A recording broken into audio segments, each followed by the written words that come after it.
Okay, so anong ginagawa natin dito this day? We are having a baptism service. So yung baptismal, ito ay para sa mga disipulo ng Panginoong Hesukristo. Ang sinasabi ng mga disipulo, nagbibigay kami ng public na pahayag na susunod na kami kay Jesus Christ. So yung baptism, hindi nakakapagligtas. Pero ito ay hakbang sa paglingkod sa Panginoon. So kung hindi ka pa disciple, hindi ka pwedeng i-baptize.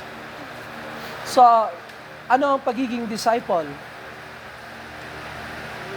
Pagsunod kay Jesus Christ. So, unang question, bawat disciple dapat may relationship na kay Jesus Christ. Ligtas ka na, save ka na. Nagsisi ka ng kasalanan, tinanggap mo si Jesus Christ. At ngayon, pinapakita mo yung pangalawa, yung unang hakbang na susunod ka na kay Jesus Christ. So, sino sa inyo ang nakatanggap na ng believer's baptism? Sino nang nakatanggap ng believer's baptism? Okay. Very good. Okay. Alright. So, ngayon, yung number natin madadagdagan. Meron 4 na mga disipulo ng Panginoon na gustong sumunod sa baptism. At ang Bible verse na i-explain ko yung Luke chapter 3. At ang sabi ng Bible,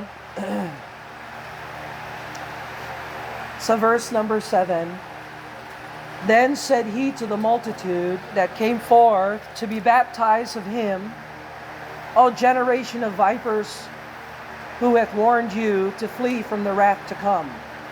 Bring forth, therefore, fruits worthy of repentance. Begin not to say within yourselves, We have Abraham to our father. For I say unto you that God is able of these stones to raise up children unto Abraham. Now also the axe is laid unto the root of the trees. Every tree therefore that bringeth forth not good fruit is hewn down and cast into the fire." So fruit. Interested si John the Baptist na makita niya yung fruit, yung natural result ng pagsisisi. Before na makatanggap siya ng baptism or mag-baptize siya ng mga nagsasabing sumusunod sila kay Kristo, nasatisfy siya na nakita niya yung pagbabago sa tao. So, nakikita natin, nauna muna yung pagbabago, nauna muna yung repentance, nauna muna yung may relasyon ka kay Kristo.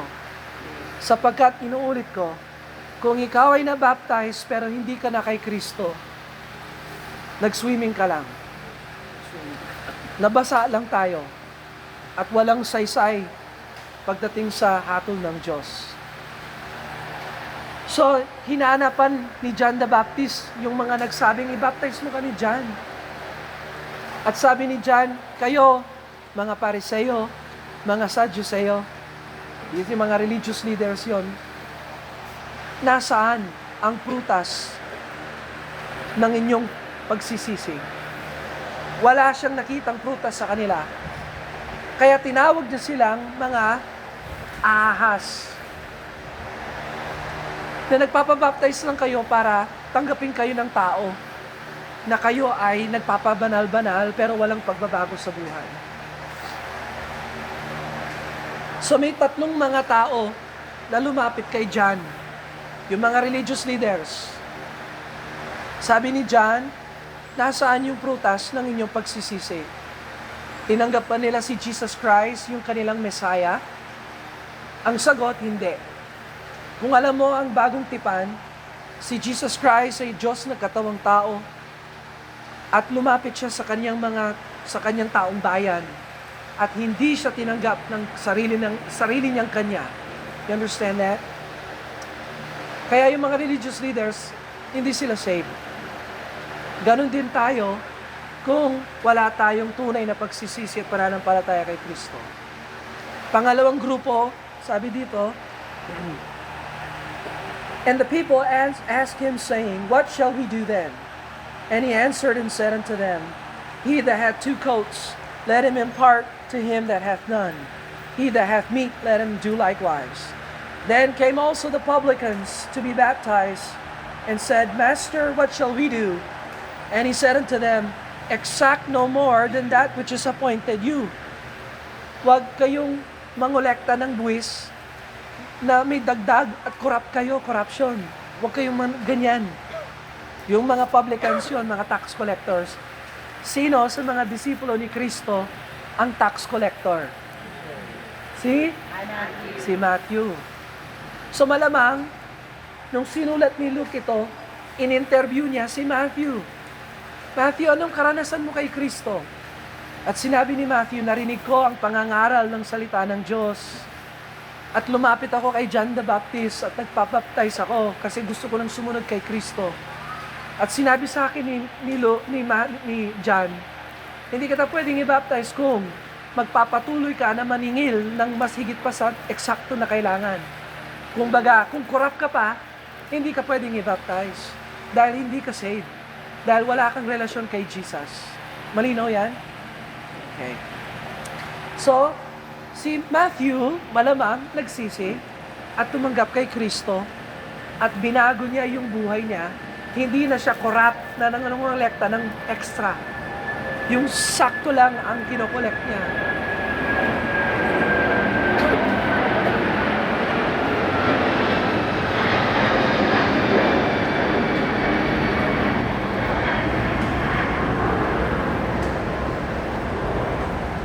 Huwag kang mag-travel pag linggo. Delikado. Anyway.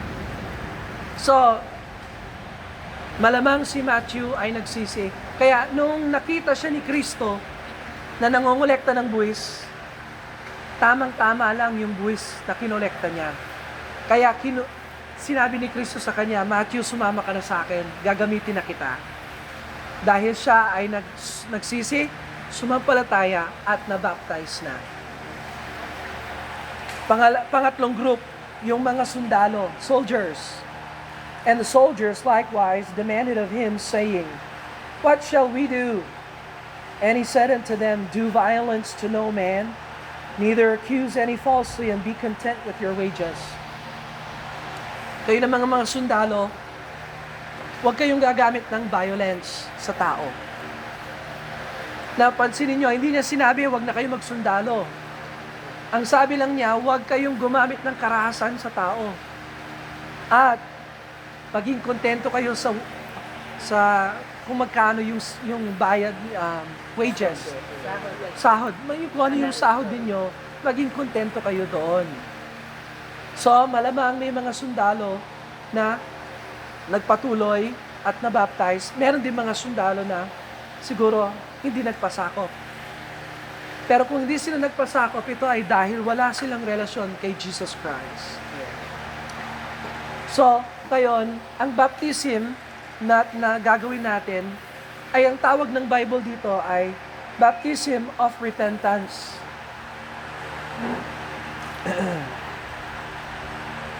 Baptism of repentance. And he came, verse 3, into all the country about Jordan, preaching baptism of repentance for the remission of sins. So, una sa lahat, dapat alam ng kandidato na yung mga kasalanan ay pinatawad na ng Diyos dahil kay Jesucristo. So, question, do you know your sins are forgiven because of Jesus Christ?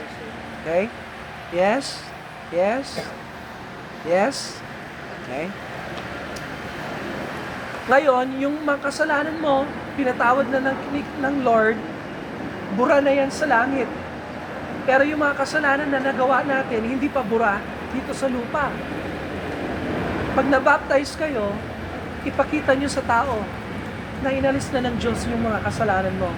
Huwag ka nang umulit sa mga kasalanan. Maglakad ng may panibagong buhay. Magmula ngayon. para makita ng tao na talagang tinanggal ng Diyos yung kasalanan sa buhay mo. Now, ibig ba sabihin magiging perfect tayo? Hindi naman. Magkakasala rin tayo dahil tayo ay tao.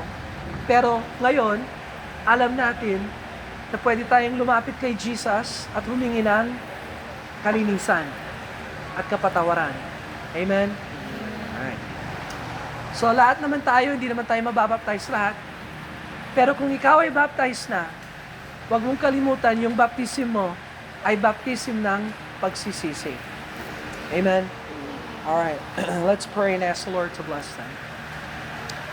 Father in heaven, we thank you for the blessing and the opportunity to follow the Lord in baptism. And Father, we thank you for the grace of salvation prior to baptism. And that baptism is simply a step of obedience to show to everybody that we are disciples of the Lord. So Father, we praise you and thank you for the 4 that have presented themselves for baptism. I pray you bless them and strengthen them. I pray that they would continue to walk in the ways of the Lord for the rest of their lives, that we would glorify you in all these things. We thank you for your mercy. We thank you for Jesus who died on the cross for our sins, that we get to serve him because he saved us. We are blessed and privileged because of you. And we thank you for your grace and your mercy, and we pray that you would receive pleasure and glory in our obedience because of Jesus Christ.